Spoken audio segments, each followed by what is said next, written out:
You guys have heard of something called money supply? Um, Money supply, specifically called M2.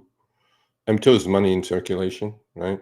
There's M1, M2, M3. I don't want to get into the technicalities, but there is in my opinion anyway, right? There is a little bit of a lag, and there is a very strong correlation of what the money supply does to asset classes.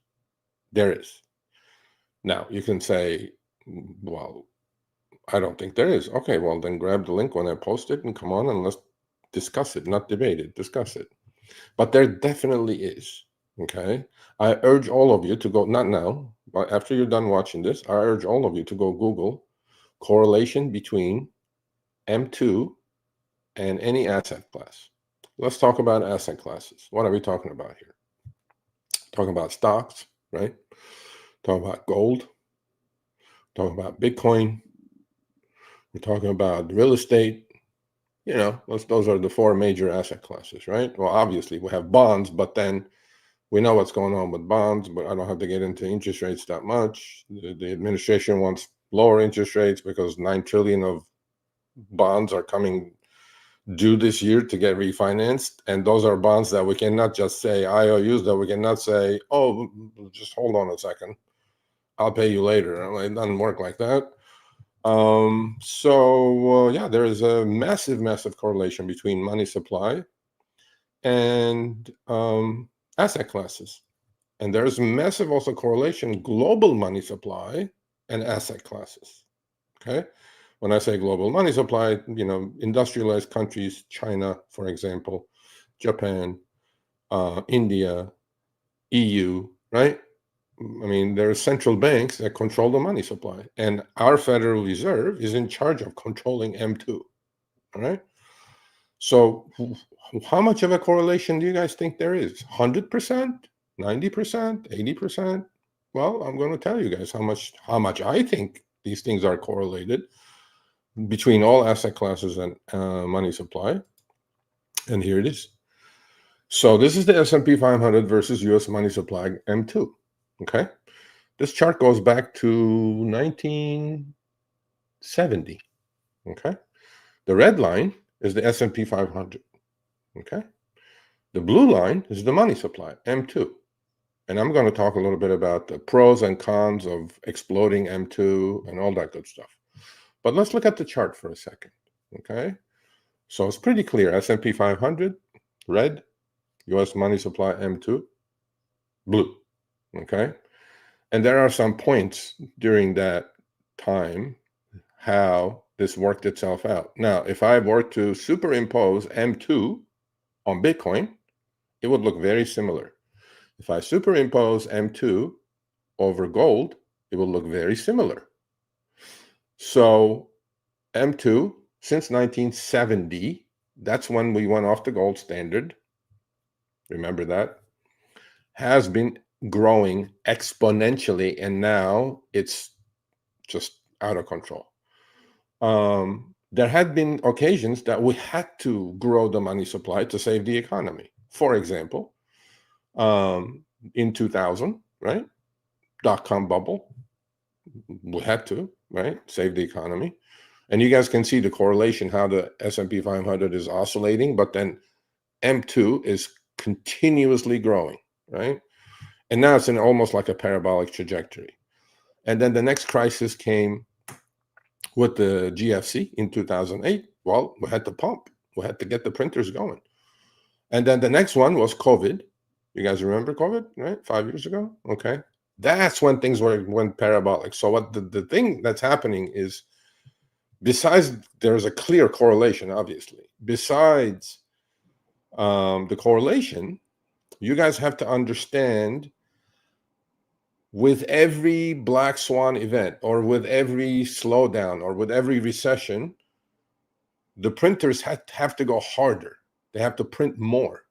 So as we know, let's pass the .com bubble, but let's go to the GFC, 2008. We created something called TARP, Toxic Asset Repurchase Program. And during that time, it was only $800 billion. right? It saved the economy, literally saved the banks, which I don't think they should have, but they did. Too big to fail. Remember all that? Merge all the banks, put all the shit assets into the Fed's balance sheet and JP Morgan's and B of A's balance sheet. Countrywide goes into this, and Wachovia goes into that. Yeah, well, I'll remember. I had a mortgage brokerage at that time. And then the last crisis, right? So TARP was 800 billion. Pandemic hits, right? Printers 24/7, 7 trillion, 10x of what we had to do to save the economy in 2008. So I'm assuming on the next black swan or a slowdown or a recession, we'll have to do 10x of that, right? So there is a thought process here. So every time we have a shock, we have to print more, right? And with the big beautiful bill passing, what do we guarantee? We guaranteed deficit spending. We guaranteed another 5 trillion in the national debt. Well, how do we close that gap? We have to print. We have to, non-ending. The printing will never end, right? Unless Elon does something with the America Party, which I doubt that's going to happen either. But let's not get stuck. So let's talk a little bit about the positives and the negatives of the correlation that we have. So there is positive things comes with M2, increased liquidity, right? When M2 money supply increases, it provides more liquidity in the market, meaning there is more money available for investment. Well, that's why all asset classes do what? All-time highs, gold, stocks, Bitcoin, right? It creates investor confidence. M2 growth can signal economic growth and stability, boosting investor confidence. Is it false? Is it real? I don't know. You guys will have to make your own decisions on that. And encouraging them to put more money into the market. Yes, because when there's so much money, it has to chase a return. Well, where is the best return? Or where has the best return been? In stocks, in gold, in Bitcoin, right?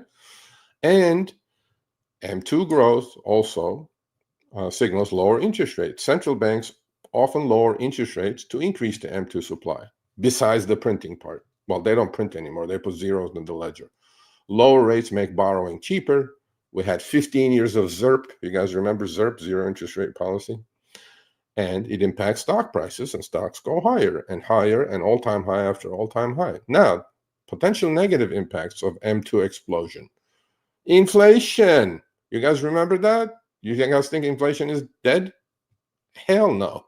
If M2 grows too rapidly, which it did during the pandemic, it can lead to inflation. Well, how did that go? All I know is that inflation is here to stay because with the big beautiful bill adding another 5 trillion to the debt, we have to print more.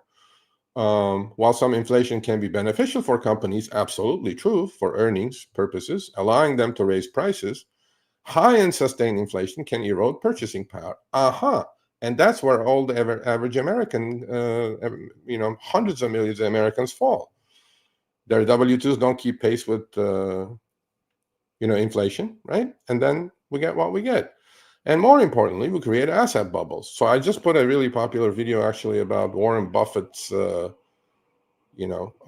indicator flashing bright blood red. Well, he's sitting on 350 billion in cash, more than the Treasury. Why? I wonder why. In extreme cases, well, we're almost there. Excessive M2 growth can lead to asset bubbles, where prices become inflated because all that money sloshing around in the washing machine is chasing a return. They don't care. But then, the musical chairs chasing returns. You guys figured that out yet? Okay. So the dot-com bubble in the late 1990s is an example of how excessive money supply can inflate stock prices. Okay. So now, please go Google the correlation between M2. Now, global M2 is also exploding, by the way, because, Europeans are cutting rates. China's 10-year note is almost at 0.5%. China is pumping money like mad, right? And global M2 is actually going higher faster than the US M2. So the correlation is undeniable as far as I'm concerned. A lot of academics say there is no correlation. Absolutely there is. When you put that much money into circulation out of thin air, we just create these billions and trillions, right? We create it. We put zeros into the ledger. There's the money.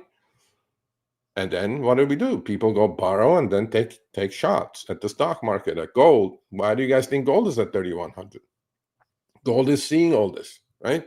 Why do you guys think Bitcoin is holding 110,000, which I'm going to talk about shortly?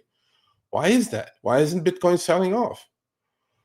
That's because money is going in. There's just so much money, right? And people are figuring out, if we create this much money supply, the value of existing dollars are going less and less and less. You're losing the buying power. So in order to keep pace with all that, you have to go do something with that money. Well, what's the definition of inflation? Too much money chasing too few goods. Well, there you go. And that's what we have. Now, I'm not saying we're in an asset bubble. I'm not saying any of that. All I'm saying is do something. Don't put your money, under your mattress. Don't go put it in a savings account, because every year your $100 bill is losing about 6 or 7% of its buying power. But everybody makes their own decisions. You make your own bed and you sleep in it. So